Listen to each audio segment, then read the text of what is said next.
I'm out in the garden and I was just getting ready to water, and I thought, you know what? I've seen so many things lately on social media where people are drowning their plants, or they're not watering them enough and they're not getting enough water. So let me turn the camera around. I'm going to go ahead. I'm going to use this wonderful little expensive tool. It's called a popsicle stick. And I'm going to show you how I use it to know if I need to water something, and explain just a couple of different things that you guys might need to know about when should I water, and is it too dry? Is it too moist? So let's take a look. I'd like to start with a few pots because I've noticed a lot of people are using pots. Now, this is a lily. It's an Easter lily, but it's way past Easter, and that's just what happens. If I dig around in here, I can see that this soil is actually very moist. It's in pretty good shape. I don't need to water that one. Now this one next to it is a mandevilla, and I'm looking down in there, and that soil looks really dry to me. Definitely. Look at just, it's all just flopping around. You definitely need to water that one. Now here's where it gets a little bit tricky because these are hydrangeas, and they're pretty big. They're going to get 3 times that big. And I push my hand down in here. It's very tight, but I can feel that there's no moisture in there.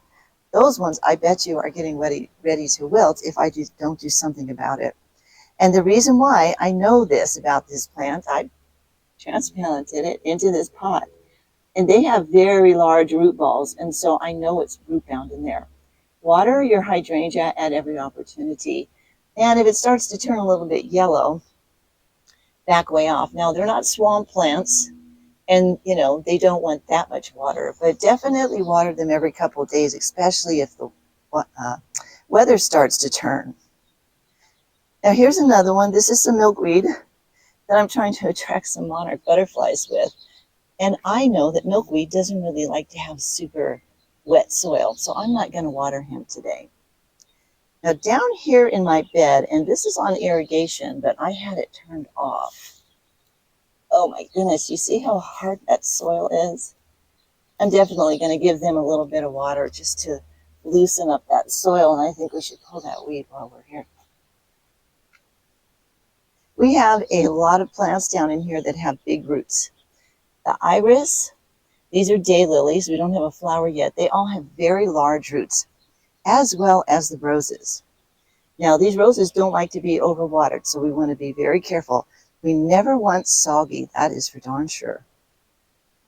Now, this is where I think the misconception comes in. You see the top of the soil right here? It looks dry. Even under here it's not too bad. This plant right here isn't doing too great, but this one right next to it's doing really great. Now, this is a little side note, but I think what happened was I had too much fertilizer in this box, and those delicate little impatiens just said, nope, I'm not having it. So if I dig down in here, let me get some out. This is actually damp, and I am not going to be here tomorrow. I'm going to be gone all day. So I'm going to go ahead and water these guys because everything in this flower pot right here, these window boxes, everything in here likes to have a little more water than that.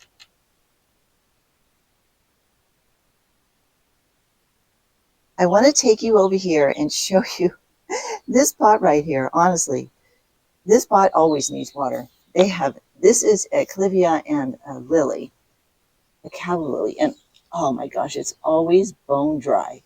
These plants just suck up water like crazy. Now, this is an interesting little thing here because this is another hydrangea, and I can tell just by looking at the soil, it is good and wet. I don't need to water that one. But this one over here, it gets the same exact treatment, but it's looking really, really dry. See how it just sort of falls off like that? Really, really dry. Now, for absolutely certain, without a shadow of a doubt, this Gerbena needs some water. He's flopping his little head over like that because it's way too dry. So I'm going to get to him first thing. And you can see my soil on this side gets a lot more sunshine. So I need to water here a lot more because it just dries out so bad from the sun. And there's a lot of very thirsty plants over here. Let me take you over to the babies because that seems to be where we're having the biggest problem. Let me just check this milkweed. I think he's okay. You cannot let the babies get too dry. Now, do you see these right here? They're perfectly fine. They don't need any water. But these ones back here definitely need water. So it's on individual plant basis. You can't just say, well, I watered yesterday. You have to go out and take a look and see what each plant is asking for. I use one of these nozzles that has, oh, I don't know, 7 different settings on it. And mostly what I use is a shower because I just like to give them all a good shower. And I like to fill up my bird bath as well. You pick what works for you. I try not to damage my plants too much. But if you got some aphids, put this thing on stream and knock those aphids off. Your plant will be very happy about it. Let's get these hydrangeas. They seriously need some water. Now, if that's what you're doing, that's not enough water. You need to leave it on there for at least 15 seconds, so at least the water will get down in there. Each plant is different. You're going to have to just check them out. Sometimes I'll put one of those pot saucers underneath if I have a particularly thirsty plant, and then that way it'll draw the roots up from the bottom, and I won't have to water it as much. Let's come over and water this Gerbena daisy before the poor thing dies on me. That little head will be popping up in about an hour or so. This is the main reason why when you plant your plants, you want to plant them about an inch below the rim of the pot, because that way you have plenty of room to put enough water. Perfect. As we enjoy our little garden walk there. Now, the reason I like this little shower is because, look, it doesn't knock my little plants down. Poor little things. Now I can't remember which one I had to water, but I think it was these back here. Perfect. Way in the back there, I have zinnia and marigolds. And then we have some forget-me-nots. I forgot what those are. Those are the forget-me-nots. They're doing great. And remember, I said I wasn't going to be here tomorrow. So I want to make sure these guys have plenty of water because it's supposed to be warm. If you have all of your plants in the ground and you have an irrigation system, you don't need to know any of this kind of stuff. But if you have pots, especially pots, or you have sandy soil or kind of crummy soil, my clay soil, you definitely need to keep an eye on the watering, even if you do have irrigation. Now, these are marigolds, and I planted them from seeds about 3 weeks ago, and they're doing beautifully.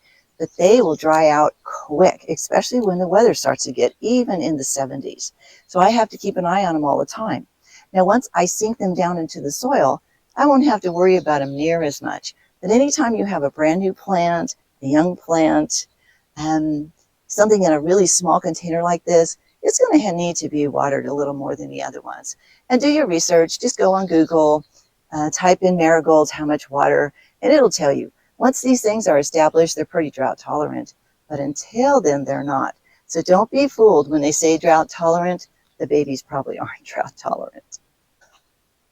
I know that kind of seemed elementary. How do you water a plant? But honestly, I see people struggling all the time because they're overwatering their plants, they're underwatering their plants. So we're going to talk about all kinds of things on this channel. We're going to talk about soil. We're going to talk about watering. We're going to talk about how to get rid of bugs organically. There's a lot going on. So I hope you guys will subscribe. Be sure and hit that little bell so that you will be notified when a new video comes out. And I appreciate you guys coming by the garden. It's always more fun when you guys are here. So thanks for stopping by. I'll see you next time.